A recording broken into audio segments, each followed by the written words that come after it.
وَإِذْ قَالَ رَبُّكَ لِلْمَلَائِكَةِ إِنِّي جَاعِلٌ فِي الْأَرْضِ خَلِيفَةً قالوا أتجعل فيها من يفسد فيها ويسفك الدماء ونحن نسبح بحمدك ونقدس لك قال إني أعلم ما لا تعلمون۔ اور جب آپ کے رب نے فرشتوں سے کہا کہ میں زمین میں خلیفہ بنانے والا ہوں تو انہوں نے کہا ایسے شخص کو کیوں پیدا کرتے ہیں جو زمین میں فساد کرے اور خون بہائے، اور ہم آپ کی تسبیح، حمد اور پاکیزگی بیان کرنے والے ہیں۔ اللہ تعالیٰ نے فرمایا میں جانتا ہوں تم نہیں جانتے۔ سامعین، اب اس آیت کی تفسیر سماعت کیجیے۔ خلیفہ کے معانی اور مقاصد۔ اللہ تعالیٰ کے اس احسان کو دیکھو کہ اللہ نے آدم علیہ السلام کو پیدا کرنے سے پہلے فرشتوں میں ان کا ذکر کیا، جس کا بیان اس آیت میں ہے۔ فرماتے ہیں کہ اے نبی، آپ یاد کریں اور اپنی امت کو یہ خبر پہنچائیے۔ ابو عبیدہ رحمۃ اللہ علیہ تو کہتے ہیں کہ لفظ اذ یہاں زائد ہے، لیکن ابن جریر رحمۃ اللہ علیہ وغیرہ مفسرین اس کا رد کرتے ہیں۔ خلیفہ سے مراد یہ ہے کہ ان کے بعض کے جانشین ہوں گے، ایک کے بعد دیگرے، اور ایک دور کے بعد دوسرے دور میں یوں ہی قرنوں یعنی صدیوں تک یہ سلسلہ جاری رہے گا۔ جیسے اور جگہ ارشاد ہے هو الذی جعلکم خلائف الارض، وہ اللہ ہی تو ہے جو تمہیں ایک دوسرے پر جانشین بناتے ہیں۔ اور فرمایا وَيَجْعَلُكُمْ خُلَفَاءَ الْأَرْضِ، یعنی تمہیں اللہ نے زمین کا خلیفہ بنایا۔ اور جگہ فرمایا ہے کہ اگر ہم چاہتے تو فرشتوں کو اس زمین میں تمہارا خلیفہ بنا دیتے۔ اور جگہ ارشاد ہے کہ ان کے بعد ان کے خلیفہ یعنی جانشین برے لوگ ہوئے۔ ایک شاذ قراءت میں خلیفتاً بھی ہے، یعنی مفسرین کہتے ہیں کہ خلیفہ سے مراد صرف آدم علیہ السلام ہے، لیکن اس میں تأمل ہے۔ تفسیر رازی وغیرہ میں اس اختلاف کو ذکر کیا گیا ہے۔ بظاہر یہ معلوم ہوتا ہے کہ یہ مطلب نہیں، اس کی ایک دلیل تو فرشتوں کا یہ قول ہے کہ وہ زمین میں فساد کریں گے اور خون بہائیں گے، تو ظاہر ہے کہ انہوں نے اولاد آدم کی نسبت یہ فرمایا تھا، نہ کہ خاص آدم علیہ السلام کی نسبت۔ یہ اور بات ہے کہ اس کا علم فرشتوں کو کس طرح ہوا، یا تو کسی خاص طور سے انہیں یہ معلوم ہوگا، یا بشری طبیعت کے اقتضاء کو دیکھ کر انہوں نے یہ فیصلہ کیا ہوگا، کیونکہ یہ فرما دیا گیا تھا کہ اس کی پیدائش یعنی آدم علیہ السلام کی مٹی سے ہوگی۔ اس کی ایک وجہ تو یہ ہو سکتی ہے کہ لفظ خلیفہ کے مفہوم سے انہوں نے سمجھ لیا ہوگا کہ وہ فیصلہ کرنے والا، مظالم کی روک تھام کرنے والا، اور حرام کاموں اور گناہوں کی باتوں سے روکنے والا ہوگا۔ اور دوسری وجہ یہ کہ انہوں نے چونکہ زمین کی پہلی مخلوق کو دیکھا تھا، اسی پر اسے قیاس کیا ہوگا، واللہ عالم۔ یہ بات یاد رکھنی چاہیے کہ فرشتوں کی یہ غرض بطور اعتراض نہ تھی، اور نہ ہی بنی آدم کے حسد کے طور پر تھی، لیکن جن لوگوں کا یہ خیال ہے وہ قطعی غلطی کر رہے ہیں۔ فرشتوں کی شان میں قرآن فرماتا ہے لا یسبقونہ بالقول، یعنی جس بات کے دریافت کرنے کی انہیں اجازت نہ ہو اس میں وہ لب نہیں ہلاتے، اور یہ بھی ظاہر ہے کہ فرشتوں کی طبیعت حسد سے پاک ہے۔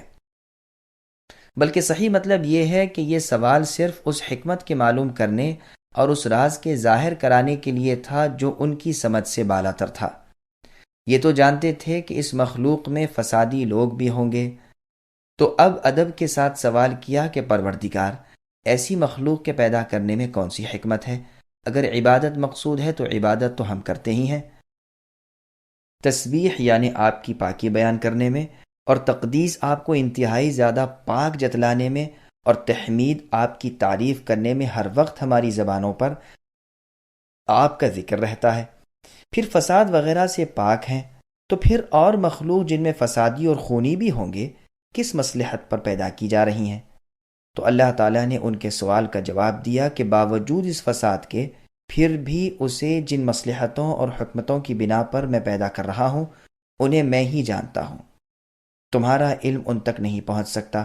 میں جانتا ہوں کہ ان میں انبیاء اور رسول ہوں گے، ان میں صدیق اور شہید ہوں گے، ان میں عابد، زاہد، اولیاء، ابرار، نیک کار، مقرب بارگاہ الہی، علماء، صلحاء، متقی، پرہیزگار، خوف الہی، اللہ تعالیٰ کی محبت رکھنے والے ہوں گے۔ میرے احکام کی بصر و چشم تعمیل کرنے والے میرے نبیوں کے ارشاد پر لبیک کہنے والے ہوں گے۔ بخاری اور مسلم کی حدیث میں ہے کہ دن کے فرشتے صبح صادق کے وقت آتے ہیں اور عصر کو چلے جاتے ہیں، اور اس وقت رات کے فرشتے آتے ہیں، وہ پھر صبح کو جاتے ہیں۔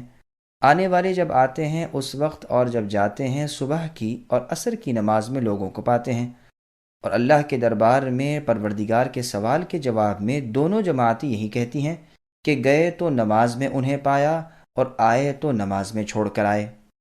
یہی ہے وہ مصلحت الہی جسے فرشتوں سے فرمایا تھا کہ میں جانتا ہوں اور تم نہیں جانتے۔ ان فرشتوں کو اسی چیز کے دیکھنے کے لیے بھیجا جاتا ہے، اور دن کے اعمال رات سے پہلے اور رات کے دن سے پہلے اللہ تعالیٰ کی بارگاہ میں پیش کیے جاتے ہیں۔ غرض تفصیلی حکمت جو پیدائش انسان میں تھی اس کی نسبت فرمایا کہ میرے مخصوص علم میں ہے، تمہیں معلوم ہی نہیں۔ بعض کہتے ہیں یہ جواب ہے ان کے اس قول کا کہ ہم آپ کی تسبیح وغیرہ بیان کرتے ہیں، تو انہیں فرمایا گیا کہ میں ہی جانتا ہوں، یعنی تم جیسا سمجھ رہے ہو اور سب کو یکساں کر رہے ہو ایسا نہیں، بلکہ تم میں ایک ابلیس بھی ہے۔ ایک تیسرا قول یہ ہے کہ فرشتوں کا یہ سب سے کہنا دراصل یہ مطلب رکھتا تھا کہ ہمیں زمین میں بسایا جائے، تو جواباً کہا گیا کہ تمہاری آسمانوں میں رہنے کی مصلحت میں ہی جانتا ہوں، اور مجھے علم ہے کہ تمہارے لائق جگہ یہی ہے، واللہ اعلم۔ حسن و قتادہ رحمہم اللہ وغیرہ کہتے ہیں کہ اللہ تعالیٰ نے فرشتوں کو خبر دی۔ سدی رحمۃ اللہ علیہ کہتے ہیں کہ مشورہ لیا، لیکن اس کے معنی بھی خبر دینے کے ہو سکتے ہیں، اگر نہ ہو تو پھر یہ بات بے وزن ہو جاتی ہے۔ بظاہر تو یہ معلوم ہوتا ہے کہ زمین سے مراد ساری زمین مراد ہے۔ فرشتوں نے جب یہ سنا تو پوچھا تھا کہ وہ خلیفہ کیا ہوگا، اور جواب میں کہا گیا تھا کہ اس کی اولاد میں ایسے لوگ بھی ہوں گے جو زمین میں فساد کریں گے، حسد، بغض، قتل و خون ریزی کریں گے۔ وہ خلیفہ ان میں وہ عدل و انصاف کرے گا اور میرے احکام جاری کرے گا، تو اس سے مراد آدم علیہ السلام ہیں جو ان کے قائم مقام ہیں، اللہ تعالیٰ کی اطاعت و مخلوق میں عدل و انصاف کرنے میں، لیکن فساد پھیلانے اور خون بہانے والے خلیفہ نہیں۔ لیکن یہ یاد رہے کہ یہاں مراد خلافت سے ایک زمانے والوں کو دوسرے زمانے والوں کے بعد آنا ہے۔ خلیفہ فعیلہ کے وزن پر ہے، جب ایک کے بعد دوسرا اس کے قائم مقام ہو تو عرب کہتے ہیں خلف فلان فلانا، فلاں شخص فلاں کا خلیفہ ہوا، جیسے قرآن کریم میں ہے کہ ہم ان کے بعد تمہیں زمین کا خلیفہ بنا کر دیکھتے ہیں کہ تم کیسے عمل کرتے ہو، اور اسی لیے سلطان اعظم کو خلیفہ کہتے ہیں، اس لیے کہ وہ اگلے بادشاہ کا جانشین ہوتا ہے۔ ابن اسحاق کہتے ہیں مراد یہ ہے کہ زمین کا ساکن، اس کی آبادی کرنے والا۔ چونکہ اللہ نے فرشتوں کو یہ معلوم کرایا تھا کہ اولاد آدم ایسے ایسے کام کرے گی، تو انہوں نے یہ پوچھا، اور یہ بھی مروی ہے کہ جنات کے فساد پر انہوں نے بنی آدم کے فساد کو قیاس کر کے یہ سوال کیا۔ عبداللہ ابن عمرو رضی اللہ عنہما سے روایت ہے آدم علیہ السلام سے 2000 سال پہلے سے جنات زمین میں آباد تھے۔ ابو العالیہ رحمۃ اللہ علیہ فرماتے ہیں کہ فرشتے بدھ کے دن پیدا کیے گئے اور جنات کو جمعرات کے دن پیدا کیا، اور جمعے کے دن آدم علیہ السلام پیدا ہوئے۔ حسن اور قتادہ رحمہم اللہ کا قول ہے کہ اللہ نے انہیں خبر دی تھی کہ ابن آدم ایسا ایسا کریں گے، اس بنا پر انہوں نے سوال کیا۔ ابو جعفر محمد ابن علی رحمۃ اللہ علیہ فرماتے ہیں کہ سجل نامی ایک فرشتہ ہے جس کے ساتھ ہاروت و ماروت تھے، اسے ہر روز 3 مرتبہ لوح محفوظ پر نظر ڈالنے کی اجازت تھی۔ ایک مرتبہ اس نے آدم علیہ السلام کی پیدائش وغیرہ امور کا جب مطالعہ کیا تو چپکے سے اپنے دونوں ساتھیوں یعنی ہاروت و ماروت کو بھی خبر کر دی۔ اب جو اللہ تعالیٰ نے اپنا ارادہ ظاہر فرمایا تو ان دونوں نے یہ سوال کیا، لیکن یہ روایت غریب ہے اور صحیح مان لینے پر بھی ممکن ہے کہ ابو جعفر رحمہ اللہ نے اسے اہل کتاب یہود و نصارہ سے لیا ہو۔ بہرحال یہ ایک فضول روایت ہے اور قابل تردید ہے، واللہ اعلم۔ پھر اس میں ہے کہ 2 فرشتوں نے یہ سوال کیا، یہ قرآن کی روانی عبارت کے بھی خلاف ہے۔ یہ روایت بھی مروی ہے کہ یہ کہنے والے فرشتے 10,000 تھے اور وہ سب کے سب جلا دیے گئے۔ یہ بھی اسرائیلی روایت ہے اور بہت ہی غریب۔ ابن جریر رحمہ اللہ فرماتے ہیں کہ اس سوال کی انہیں اجازت دی گئی تھی اور یہ بھی بتا دیا گیا تھا کہ یہ مخلوق نافرمان بھی ہوگی، تو انہوں نے تعجب کے ساتھ مصلحت الہی معلوم کرنے کے لیے یہ سوال کیا، نہ کہ کوئی مشورہ دیا، انکار کیا یا اعتراض کیا ہو۔ ابن عباس رضی اللہ عنہما فرماتے ہیں کہ جب آدم علیہ السلام کی پیدائش شروع ہوئی تو فرشتوں نے کہا ناممکن ہے کہ کوئی مخلوق ہم سے زیادہ بزرگ اور عالم ہو۔ تو ان پر یہ امتحان الہی آیا اور کوئی مخلوق امتحان سے نہیں چھوٹی۔ زمین اور آسمان کا بھی امتحان ہوا تھا اور انہوں نے سر خم کر کے اطاعت الہی کے لیے آمدگی ظاہر کی۔ فرشتوں کی تسبیح و تقدیس سے مراد اللہ تعالیٰ کی پاکی بیان کرنا، نماز پڑھنا، بے ادبی سے بچنا، بڑائی عظمت وغیرہ کرنا، نافرمانی نہ کرنا، سبوح قدوس وغیرہ پڑھنا ہے۔ قدوس کے معنی پاک کے ہیں، پاک زمین کو مقدس کہتے ہیں۔ صحیح مسلم میں ہے کہ رسول اللہ صلی اللہ علیہ وسلم سے سوال ہوتا ہے کہ کون سا کلام افضل ہے؟ آپ جواباً فرماتے ہیں وہ جسے اللہ تعالیٰ نے اپنے فرشتوں کے لیے پسند فرمایا ہے، سبحان اللہ و بحمدہ، اللہ پاک ہے اور اپنی تعریف سمیت۔ خلیفہ کا انتخاب اور اس کے وجوب کی شرعی حیثیت۔ قرطبی وغیرہ نے اس آیت سے استدلال کیا کہ خلیفہ کا مقرر کرنا واجب ہے تاکہ وہ لوگوں کے اختلافات کا فیصلہ کرے، ان کے جھگڑے چکائے، مظلوم کا بدلہ ظالم سے لے، حدود قائم کرے، برائیوں کے کرنے سے لوگوں کو ڈانٹے ڈپٹے وغیرہ وغیرہ۔ وہ بڑے بڑے کام جو بغیر امام کے انجام نہیں پا سکتے، چونکہ یہ کام واجب ہیں اور یہ بغیر امام کے پورے نہیں ہو سکتے، اور جس چیز کے بغیر واجب پورا نہ ہو وہ بھی واجب ہو جاتی ہے، اس لیے خلیفہ کا مقرر کرنا واجب ثابت ہوا۔ امامت یا تو قرآن و حدیث کے ظاہری لفظوں سے ملے گی، جیسے کہ اہل سنت کی ایک جماعت کا ابو بکر صدیق رضی اللہ عنہ کی نسبت خیال ہے کہ ان کا نام رسول اللہ نے خلافت کے لیے لیا تھا، یا قرآن و حدیث سے اس کی جانب اشارہ ہو، جیسے اہل سنہ ہی کی دوسری جماعت کا خلیفہ اول ابو بکر رضی اللہ عنہ کی بابت یہ خیال ہے کہ اشارتاً ان کا ذکر رسول اللہ نے خلافت کے لیے کیا ہے، یا ایک خلیفہ اپنے بعد دوسرے کو نامزد کر جائے، جیسے صدیق اکبر رضی اللہ عنہ نے عمر رضی اللہ عنہ کو اپنا جانشین مقرر کر دیا تھا، یا وہ صالح لوگوں کی ایک کمیٹی بنا کر انتخاب کا کام ان کے سپرد کر جائے، جیسے عمر رضی اللہ عنہ نے کیا تھا، یا اہل حل و عقد یعنی با اثر سرداران لشکر، علماء، صلحاء وغیرہ اس کی بیعت پر اجماع کر لیں، یا ان میں سے کوئی بیعت کر لے تو جمہور کے نزدیک اس کا لازم پکڑنا واجب ہو جائے گا۔ امام الحرمین نے اس پر اجماع نقل کیا ہے، واللہ اعلم۔ یا کوئی شخص لوگوں کو بزور و جبر اپنی ماتحتی پر بے بس کر دے تو بھی واجب ہو جاتا ہے کہ اس کے ہاتھ پر بیعت کر لیں تاکہ پھوٹ اور اختلاف نہ پھیلے۔ امام شافعی رحمۃ اللہ علیہ نے صاف لفظوں میں اس کا فیصلہ کیا ہے۔